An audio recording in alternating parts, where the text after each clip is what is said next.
the second last session, which is again very, very interesting. And we have three eminent panelists. Manu, who's, I've seen him grow as a young kid, the son of Professor Pillai, who was the founding director of the Symbiosis Center for Management and Human Resource Development, a person who was very, very close to Symbiosis and the Symbiosis family. So Manu, I've seen you grow into a wonderful individual, and the amazing work of literature that you've been doing and writing books. We really feel so proud. I know you were in Ferguson College and you also did a course at the Symbiosis Center for Liberal Arts, when some of these teachers that you see on the screen may have taught you. So great to see you again. Mr. Raghavan, once again, thank you very much for having accepted our invitation. We've met earlier. And of course, Parvati, thank you. I think this is your first interaction, at least my first interaction with you. So welcome to Symbiosis, and thank you for accepting to speak at the Symbiosis Literary Festival on a wonderful topic I'm sure our students are going to really engage with. Our endeavor has been to introduce the humanities and the social sciences and the liberal arts topics to the STEM disciplines, and we're trying our level best. So I hope there are students from medicine, from engineering, health sciences, etc., also listening to the conversation that's going to happen in the next 1 hour.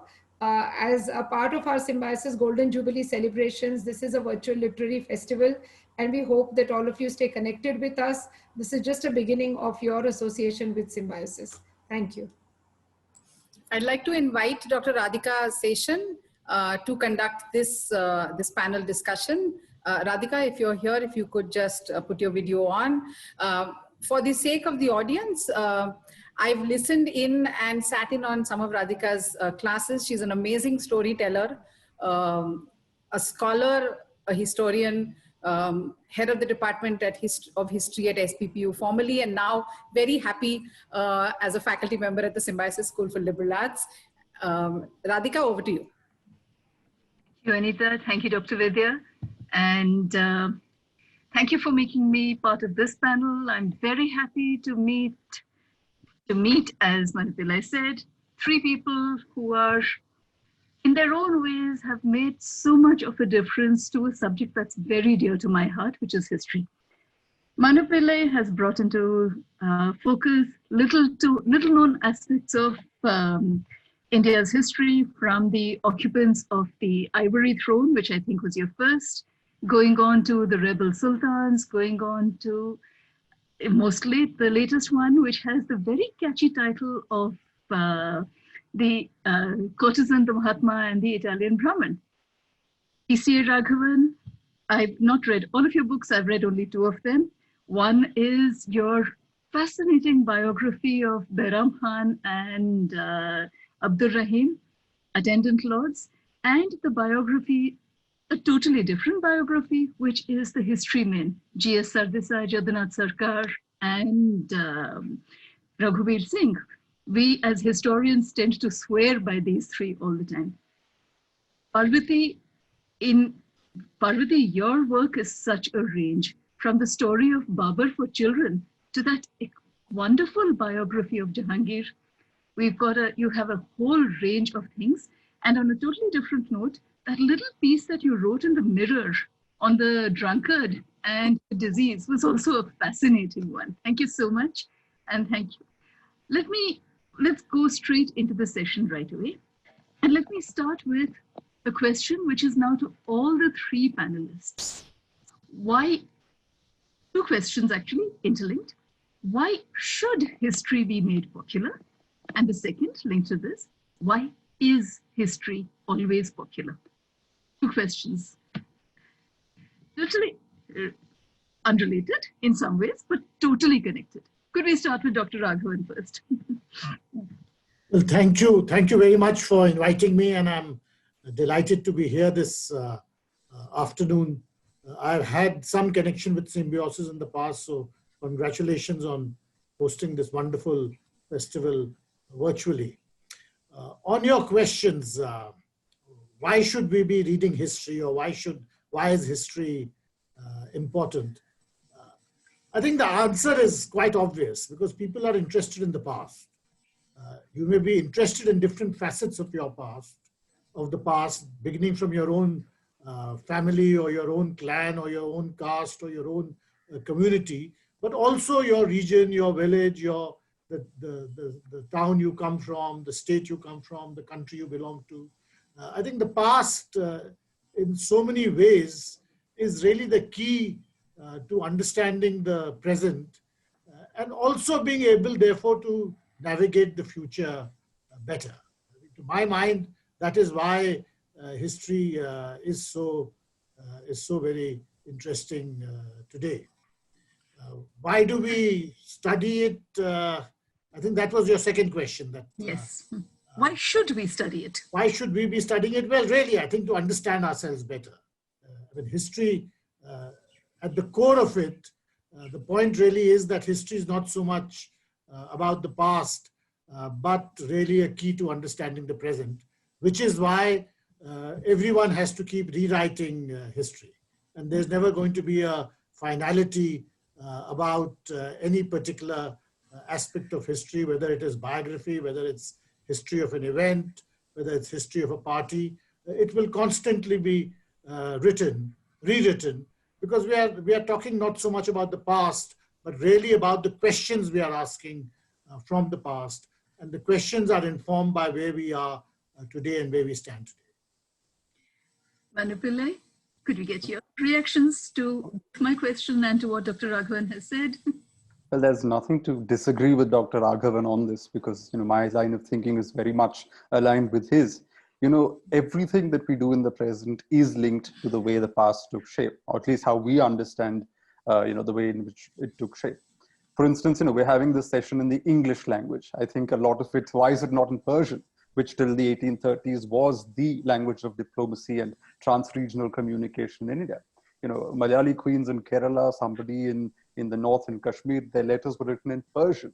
So, history tells us why it's the English language as opposed to some other language in which we're doing this very session. The way we think about the world, the kind of clothes we wear, the foods we eat, the kind of surnames we have, everything in the present is informed by the past. So the analogy I often give is that, the present stands on a foundation that is constructed by the past. So even if you need to make sense of, your present and, how you live and how you exist in this particular world, you need to understand where it comes from. What are you standing on? What is that pedestal? What is the plinth? And that often is defined by history. History is also obviously deeply political for reasons that Ambassador Raghavan mentioned, which is that it's always being rewritten, it's always being debated, it's always being read in multiple ways. And that necessarily means that you're going to have conflicting, contested narratives of history. But that's really what makes it fun. That's really what makes it even more interesting. Just as, in today's society, we can't seem to agree, all of us together.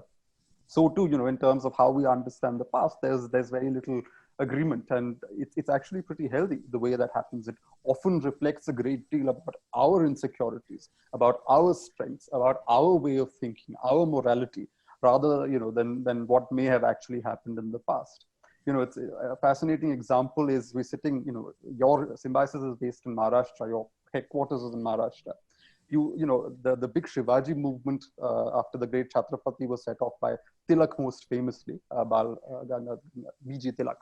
Now, the thing is, what is interesting is that when they wanted to bring up Chhatrapati Shivaji as a big icon, his own descendant in the Kolhapur royal family was very unwilling to give a donation to actually go and clear up his samadhi, go and clear up the fort, all of that. It was actually these politicians, because they had decided they needed an Indian hero that they could resurrect for very contemporary, current political needs in the late 19th century. And the memorial didn't get built. The Chhatri on top of his samadhi didn't get built for decades, because there was that much problem, trying to get the funds in place, trying to get people to get on board with that vision.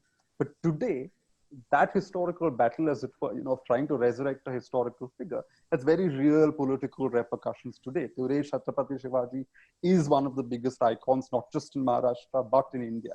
From the airport to roads to chalks, even in a place like Pune, his name is ubiquitous. Whereas 120 years ago, even trying to get his samadhi repaired was an uphill task. So a lot of this, what we see in our current world, depends on the way the past took shape, and I think that's why you need to study history.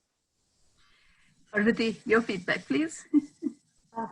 Well, first of all, thank you very much, Dr. Seshan, and thank you very much to everyone, the faculty and students of Symbiosis, for having me here. I'm very, very pleased, and also to be sharing this panel with Ambassador Raghavan and Manu, whose works I've enjoyed very, very much. If I may be permitted a slightly rambling answer, I mean, I can't add very much more to what Ambassador Raghavan and Manu have already said. I would say, in some ways, this question of is history popular or should it be popular gets asked, and it's of course a valid question, because at some level, particularly in schools, history and maths tend to share a similarly disenfranchised position. They both are considered far too abstract and to have no relevance to our real life whatsoever.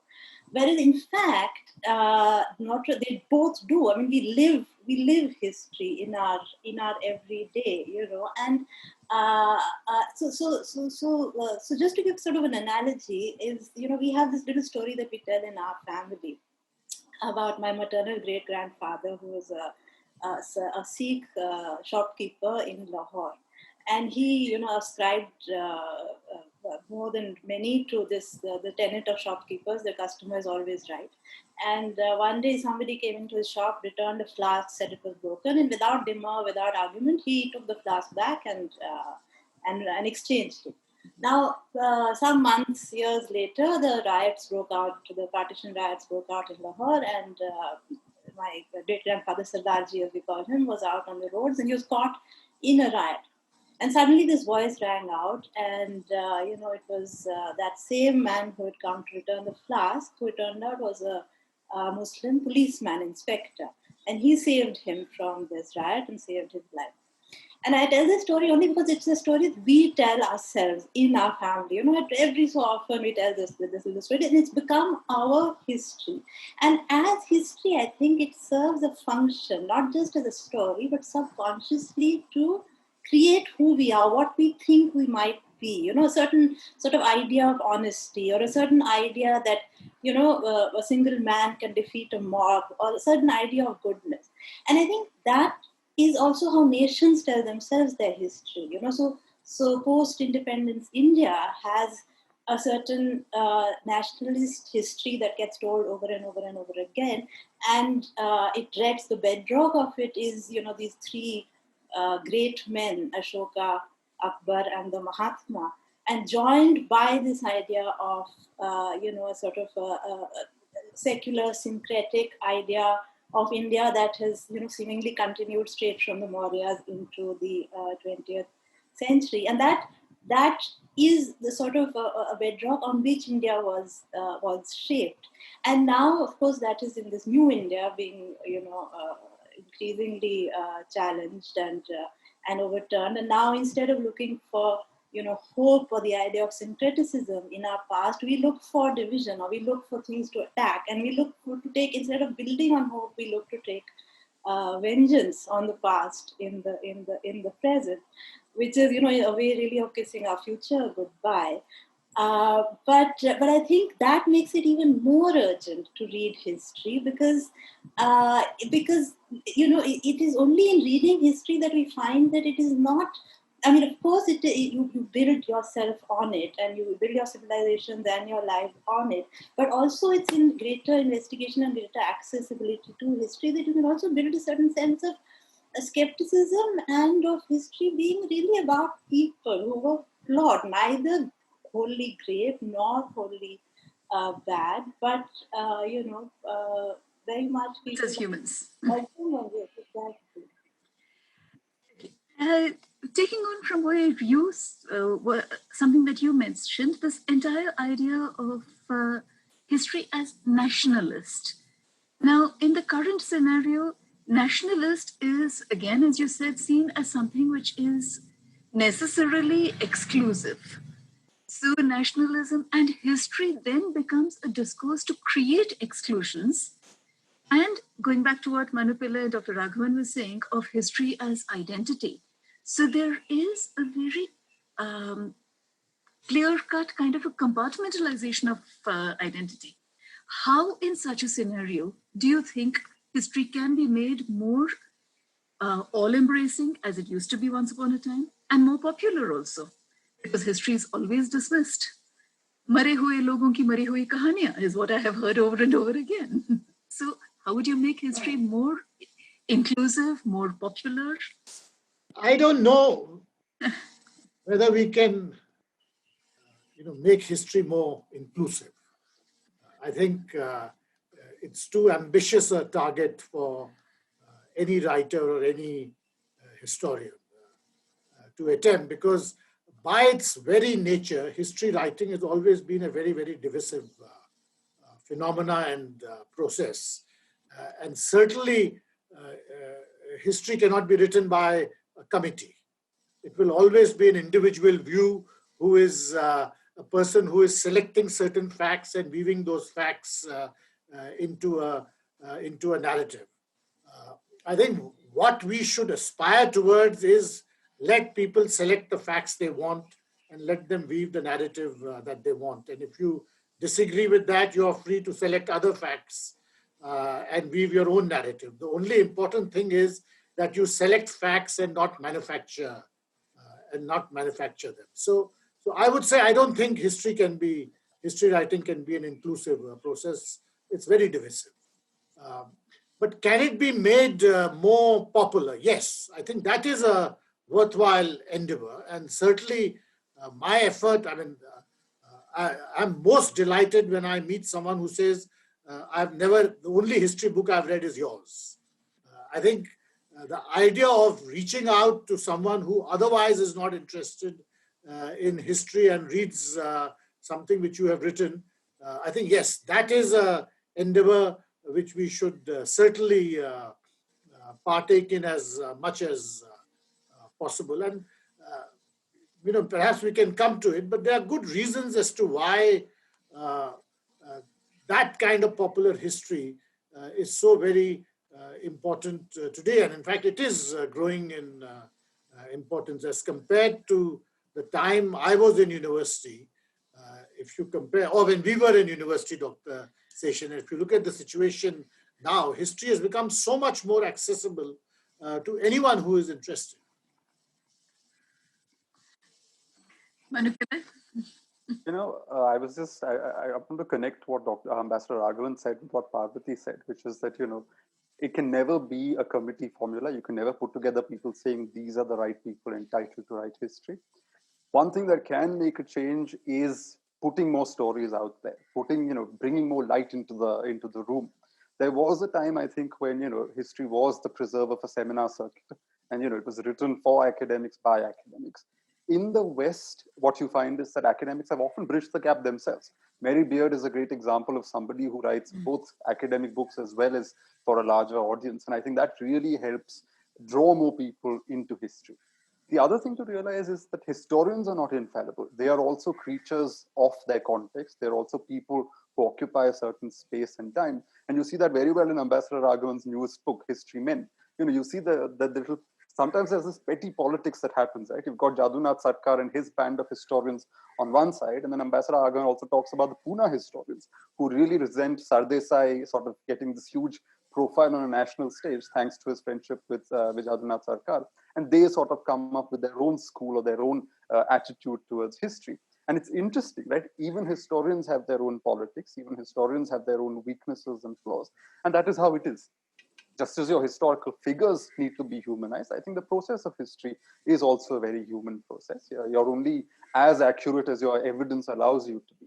And as Ambassador Raghavan said, one of the things is how you approach your evidence. The other historian I'd like to quote is K.N. Panikkar. He referred a friend, somebody I know actually met him once and asked him about popular history and what he thought about this whole trend of popular history. And he said, popular history is a great thing. What is a problem is populist history. And I think that is a very good line to go by, which is that making history popular is never a dangerous thing, so long as you follow certain standards, follow certain methods, and so long as you don't manufacture your facts, as Ambassador Raghavan was saying. So long as you make your best effort and put your best foot forward, and are guided by your material rather than going in with preconceived notions, you can, I think, hope or aspire for a fair amount of quality work or a fair standard. And I think that really changes much in the conversation. And I think, as he was saying, in my case also, when I first wrote my book, The Ivory Throne, I was this complete non-entity, hadn't written anything before in my life. It was a 700-page book on a very obscure character. And the very fact that the book did well, I think, was proof. And I don't mean to be modest here, but I think it was proof that there were people willing to pick up and read a book so long as it was presented in an appealing fashion, so long as it was speaking to them rather than just to the seminar circuit. And I think that makes a great amount of difference. I would agree entirely. Yes, it is. I think, and I came to history writing from fiction, and I was also just amazed by the reaction, to and not just just sort of an interest in history and popular accessible history, but also kind of hunger for it. People are really searching for things to read about our past, and there is very very little of it. So everything that is written is just quickly absorbed. And at the same time, of course, as you're saying, and there's this growing divisiveness caused very much by the spread of misinformation and populist sort of history, to the extent that just about maybe a year or so ago, I was at the doctor's, and I was about to get a shot. I was getting some vitamin shot, and I was in that very vulnerable position of having the needle about to go into me. When, doctors like to make chit chat and they like to put you at ease. So he said, what have you been? He knows I'm a writer. He said, what have you written recently? And for a split second, because the latest book was on Jahangir, and the Mughals are very benighted these days, they evoke very strong reactions. I hesitated to say at that moment, not knowing where that leader was going to land, but then I told him, I said, Jahangir, and he was really excited. And then he started talking about some play he'd gone to see about Aurangzeb, and we had this whole discussion on the Mughals. So in a sense, this it was a very and this kind of reaction happens a lot. This sort of this immediate interest and immediate hunger for it, like I was saying, and also maybe if I could add that, in a sense, how our histories have been constructed have always been. Now things are becoming perhaps more this sort of nationalist historiography of today is becoming more divisive, more populist, more extreme, more ill-informed. There was, of course, a national historiography of the past, and there, I mean, Master Raghavan, I'm really looking forward to reading your book, but you'll know more about this than I. But there's this one historian that I read called A.L. Srivastav, who writes, about Akbar, and he writes about him in very nationalist form, like that he started the National School of Music and the National School of Architecture and the National School of everything. And yet he also says that he quotes this myth about Akbar as having been a Hindu king reincarnated to undo the injustices and excesses of Islamic rulers. So that strain has existed throughout, and perhaps in that context, for me and writing about Jahangir and with luck for people reading about him, because Jahangir gets so much less attention, because he is so much less polarizing a figure than say either Akbar or Aurangzeb, who tend to become the sort of yin and yang of Mughal history. You can see in him the contradictions without so much emotion. A man who, on the one hand, didn't like a sort of a statue of Varaha in Pushkar and throw it into the lake, and on the other hand had this Brahmin guru called Jadru Gosain, whom he was practically he was a disciple of his almost. So you see these contradictions more, and that I think that perhaps undoes the divisions and makes it possible to see things in a more sort of balanced manner.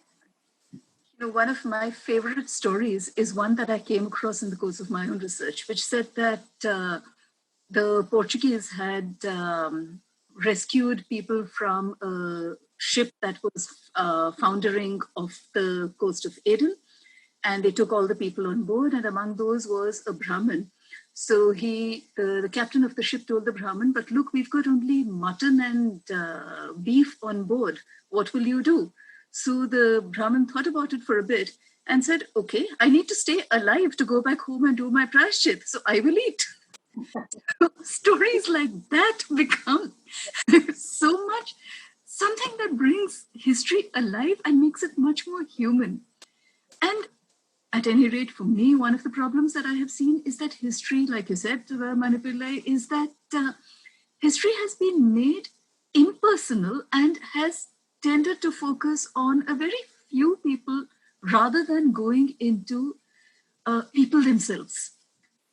But on the other hand, I would also say that all three of you have taken select characters. So in that sense, you fit into the mold of great men, if you like.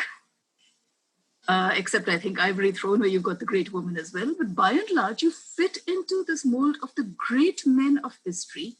What about the great women? How do you get that across to the people? There were great women, and I'm not looking at the Khub Ladi Mardani wa to Jhansi Wali Rani thi variety. I'm going beyond that. So, for instance, in recent times, we've got a lot on the Ikiri queens. But is it only queens? What about the people? How do we get history across to the common people and the common people linking themselves to a sense of the past? Not populist.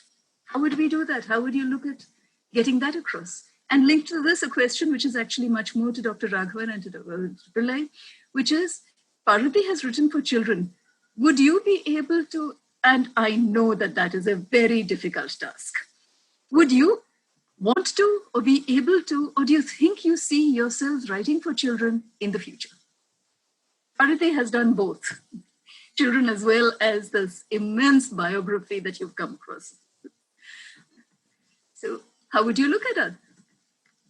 Answers, and I'm being provocative. I know I am. I would very much like to write for children, but as you say, it's not easy. Writing itself is difficult enough. And then Don't I know it? When you write for children, it's, but yes, certainly I would write to it. If I get the opportunity, I'll try to. On your first question, it's difficult, but you see, one often doesn't realize it, but when you travel around, you find that there is both a very deep sense of history, especially in certain parts of India. I think in Rajasthan, for instance, you don't have to make that much of an effort to translate the past into an for an audience in the present. For some reason, or perhaps for reasons which have been written about and are known, there is a great sense of affinity with the past. It's not so in other in other places, but in Bengal, for instance, there's a great sense of affinity with the 19th and early 20th centuries, because so much of literature, music, art is tied up with that particular period of history. There's a lesser sense of affinity with earlier periods of Bengal's history. And perhaps if one looks at the rest of India, you will find a highly differentiated picture of that kind. But how to translate the past, how to find a character who would strike a resonance, I think I'd love to do it. I think Manu Pillai's first book is an outstanding example of a history book which people love to read because they felt that this was somebody narrating their story. And to be able to do that and to get the opportunity to do that, it's wonderful. So if you get a choice, what would you pick up, Dr. Raghavan? Who would you focus on? Specific to you, who would you focus on? Who would you pick up as your hero or heroine? Who would you take? Well, there are many. I would try to look at, as you said, figures who have been otherwise below the radar. And Abdur Rahim Khane Khanan was one of those, because otherwise Mughal history has been about, it's really been about the emperors. So, but to find the sub-imperial figure is good. If one could go even below that, it would be even better. And it is possible, because you find that it's not the lack of evidence which holds back the recreation of those kind of figures, but really it depends on the questions you asked. I think Manu Pillai asked an excellent question and had to write 700 pages giving the answer, but it's a great thing to have done. I mean, I'd love to find a figure like that. One is constantly looking around for someone who is compelling, where you can weave a story which will attract people, and at the same time you have a body of evidence, so the task is not impossible. Manu Pillai? In terms of women, and this is something I find really fascinating, that it's not the absence of women in Indian history, it's just that we're often not trained to recognize their contributions with our existing skill set or our existing attitudes. Now, for example, even if you look at the Bhakti movement, you can often cast these women as these pious people talking about Krishna, etc.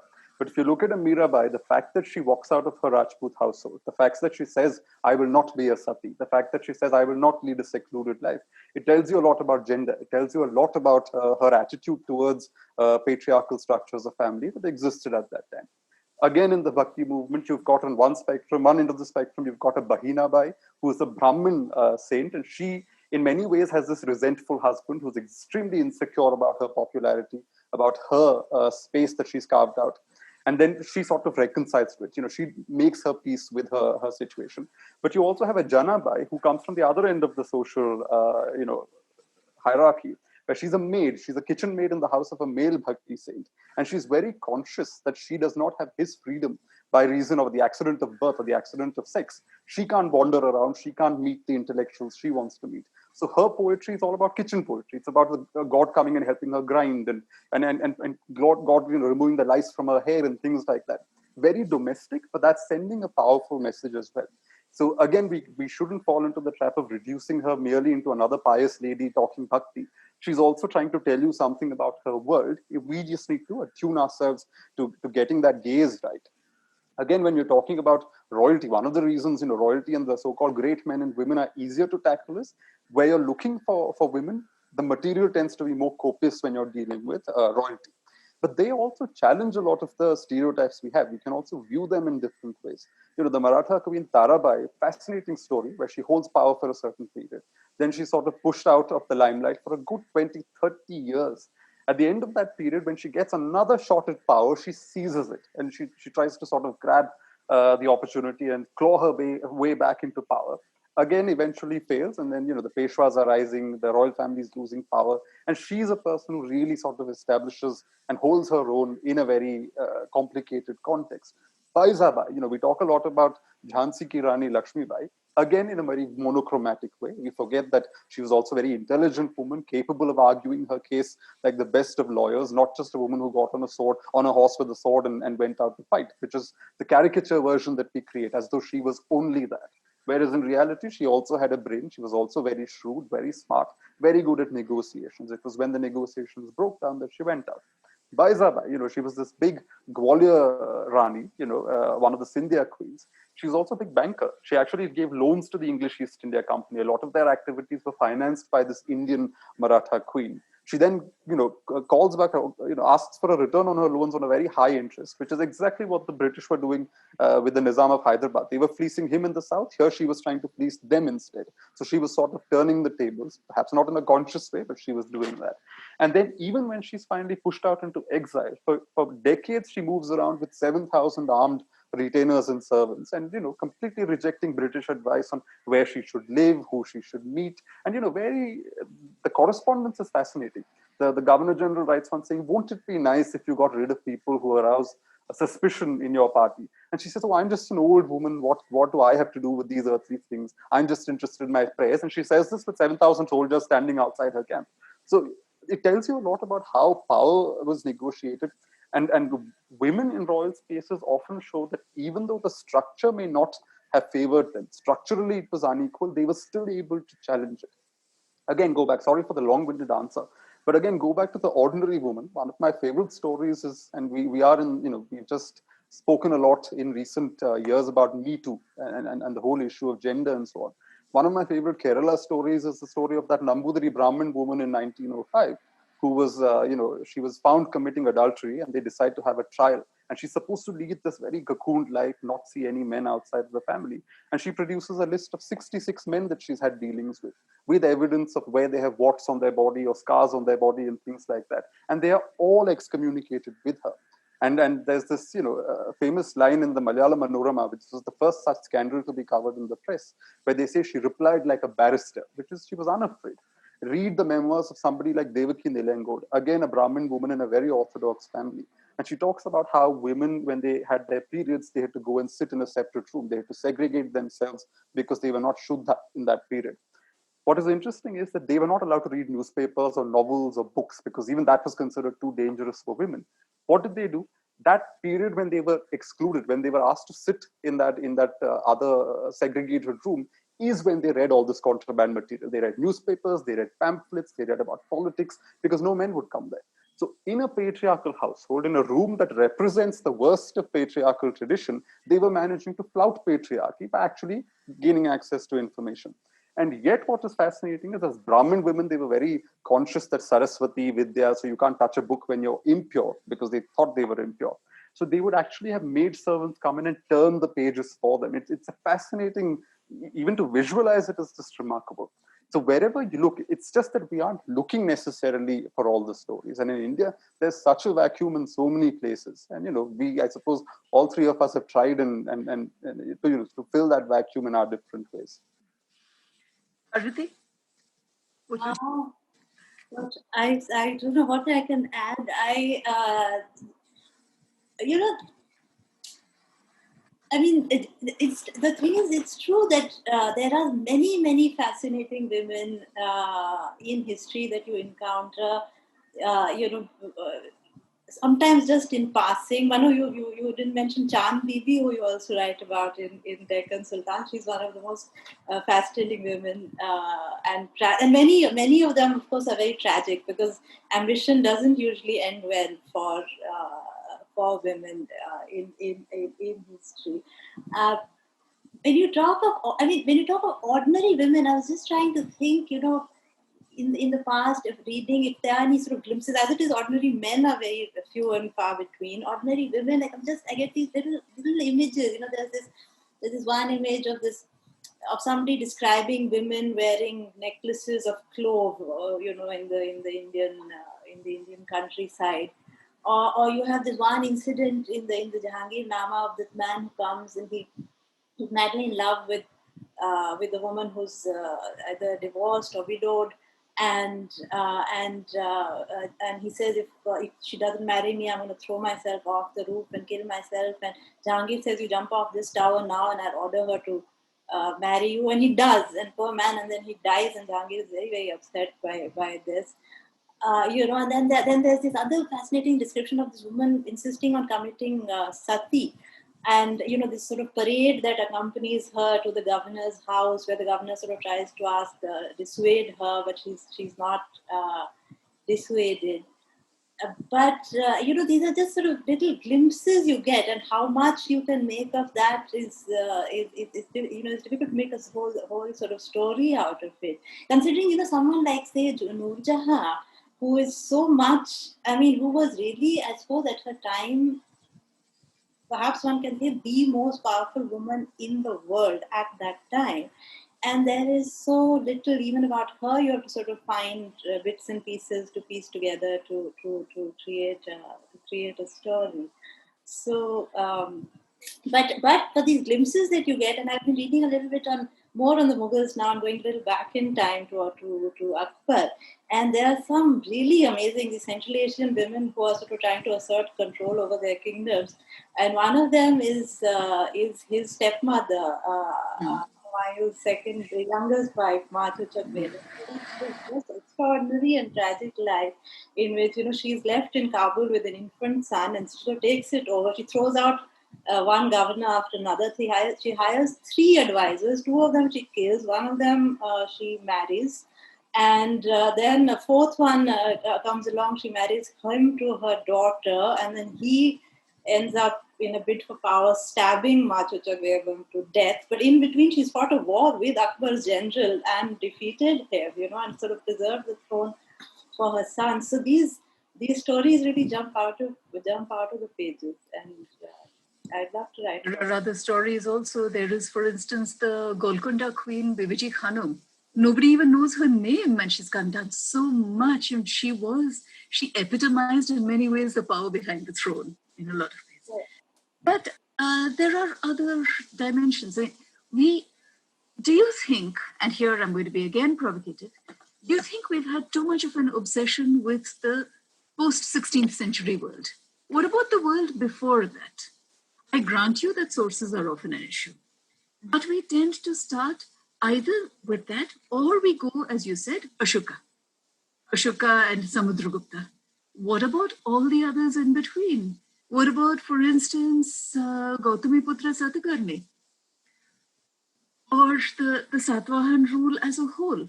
Have we not, in any case, as historians, as chroniclers, if you like, rather than historians, as chroniclers, have we not also added to the popular and populist paradigms? I mean, we haven't been populist in our writing, granted, but we have continued to pick up the populist themes and tried to look at them from a different perspective. But have we gone beyond that? Well, I agree with you. I think the problem is if you're not a specialist, and unless you are a professional historian, dealing with periods further into the past is much more difficult. To write about, let's say, India in the first millennium is much more difficult because you require certain technical skills in terms of, unless you're writing something very superficial, but if you want to write a substantive, but at the same time popular history, I think the skill sets you have to have are that much more. Firstly, some knowledge of epigraphy, some knowledge of Sanskrit, some knowledge of the regional languages concerned. Then the question of how to interpret archaeological data. It's that much more challenging because the further back you go into the past, the more difficult is it to try to put yourself in the shoes of the principal actors then. So yes, you're quite right. 16th, 17th, 18th, 19th centuries are that much more accessible. But I do think it can be done. It's more difficult, and you're quite right. I think looking at our ancient history, looking at pre-medieval history is certainly, I think, the next big frontier which is available. We've got stories by the million. We've got the Katha Sagar, or the Gathas of the Sati. I was reading somewhere, I don't know whether this is true, but I read this, that the number of Sanskrit manuscripts, medieval Sanskrit manuscripts, is much more than all Roman, all Latin and Greek manuscripts combined. So it is, now, if it is true, and this was someone I read, but he wrote it in an article, I think Professor Bibek Debroy, so he should know what he's talking about. It just tells you about the world waiting to be discovered. It is known to ancient historians or people who study that period professionally. But I think for the general audience, it is a whole universe waiting to be told. Manu Pillai? Yeah, I think Ambassador Raghavan's answered that very well. Even if you're thinking about the early centuries in the South, you do firstly need expertise in the poetry of that period, in the Tamil language, for example. Your material, you have to firstly be able to interpret that, understand the poets themselves, understand the context in which they're working, before you can actually try to construct a political, sort of contemporary thing that's happening alongside this huge artistic and cultural, phase that's happening in the South. So I think people will get to that eventually. It's just that I suppose this is still a field that is expanding. The whole idea of popular history is still growing in this country. People will slowly start, I think, getting into areas that are tougher and tougher. But as in any other field, you begin, I suppose, with the easiest or the lowest hanging fruit, and then slowly work your way higher up and into more complicated areas. Some of it comes also with your own skills. Some of it comes with confidence, which is that when I set out writing at the age of 19, that was over a decade ago. I have much more confidence now, even in terms of how I approach material, how I'm confident about how I read that material. All of that really changes over time.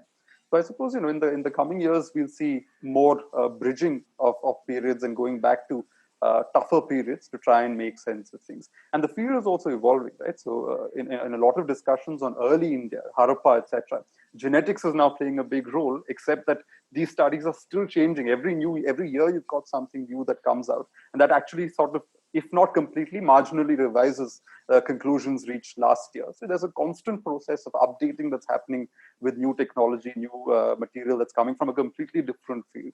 But I think, we'll get there. I understand your larger point, and I never thought of it that way. So it's a good topic to chew on and come back with a more convincing answer next time. Parvati, how about you? What would you like to add to this? I agree entirely with you, Dr. Session. It's true, there is a bias to the sort of post-16th century, and even perhaps a regional bias too. There's sort of a large amount of research is focused on sort of history of the Gangetic plains. This region, like. I mean, the history of Bengal or Gujarat or the northeastern states or Kashmir or anywhere. I mean, there's so very much less written on any of these regions, and so I would certainly agree that a lot more needs to be written, and I hope will be written. But it's true, the further back you go, the more expertise you do require, and technical, linguistic, academics. So it becomes harder, but it's certainly something that should be done, and I'm sure will be done. With this sort of increasing interest, there is going to be a lot more history written in the next few years, I'm sure of it. We are beginning to run out of time, so let me just ask if there are any questions from any of the students who are in the audience, because I do know there are a large number of students. Nidhi, Rija, are there any questions? Because I know there was one student who'd raised a hand in between. So are there any questions that any of you would like to ask before we carry on? Let me just check with them in the chat box, and let me just get back because to you. I know that some time ago... Swapnil has raised his hand. Yeah. Swapnil, would you like to ask your question? You'd have to unmute yourself. Good afternoon. My question is that as we see from history time to now, that every successful woman have a hand of man, and every successful man have a hand of woman. So is it right or what? Who would like to take this first? Well, it's absolutely right. I think if you look at most successful rulers in India, you will find that they certainly had a family life they could rely on to a very great extent. But just to add to the list of characters mentioned about women in history and who I would like to study, I should have mentioned the person who really fascinates me is the wife of the governor in Lahore when Ahmad Shah Abdali has Uliana Begum. And the governor is killed or dies, and then she becomes de facto the governor, reaches a deal with Ahmad Shah Abdali and helps him get to Delhi. It was really a struggle for survival because she thought by having the Afghans on her side, somehow she could be spared their onslaught. But you see a woman actually acting as the protagonist of her family and her clan and trying to safeguard it. So it is also a part answer to the question. Yes, I think women and family are intrinsically related often to the health of dynasties. Manu, Parvati, would you like to go add to reply to Swapnil's question? Add to what Dr. Raghavan said. Of course, I mean, I think, there's no history without the women. We're not, as I said earlier, we don't necessarily recognize their contribution as much. We don't necessarily, we're sometimes blinded to their very existence. But even if you look at something like the great epics, for example, you have a colorful and fascinating roster of female characters in that. And what is often interesting is how the same character gets reinterpreted and re-narrated. Their stories are completely transformed over time. In my third book, The Courtesan, the Mahatma and the Italian Brahmin, I have this essay on Shakuntala, which is, of course, greatly inspired by Romila Thappar's book as well, which is he's written a book-length study of that. And what's interesting is that you find the original Mahabharata Shakuntala is a very forthright woman. When she comes to King Dushyanta's court, she doesn't weep. She doesn't need maids and attendants to talk on her behalf. She's actually got a child with her. And when the king deliberately lies, there's no curse or any of that. She actually looks him in the eye and says, "You rule the earth, I fly the skies. Even without you, my son will be king." That is the answer she gives him. She's a defiant, powerful lady in the epics. But by the time you come to Kalidas, which tells you more about Kalidas's period and the kind of social mores that have taken shape by then, she becomes this coy figure, very delicate, damsel in distress. There's a curse, and she in many ways needs to be rescued. So even in the way an epic character is originally presented and then reinterpreted, you can tell a lot about how society itself has changed. So again, the answer is simply that there are plenty of women available to work with in terms of history and to tell their stories. It's just that we need to go digging with the right attitude and the right sort of tools to find them. I think we don't have time for any more questions, though there were a few raised hands. My apologies. But maybe if Radhika could just wrap up. All right. Thank you so much, all of you, for being part of this session. One question, and I'm going to leave with a question, which is something that I advise my students again, but which I'm going to do totally now. Why do we have so much of an issue around history as identity and as contested identity? When we are talking about popular history, the line between popular and populist has unfortunately become very narrow. And over the years, it has become more and more, the word I guess I should use is transgressive. So how then do we transgress that to get back into history as a record of understanding ourselves through our past in the present?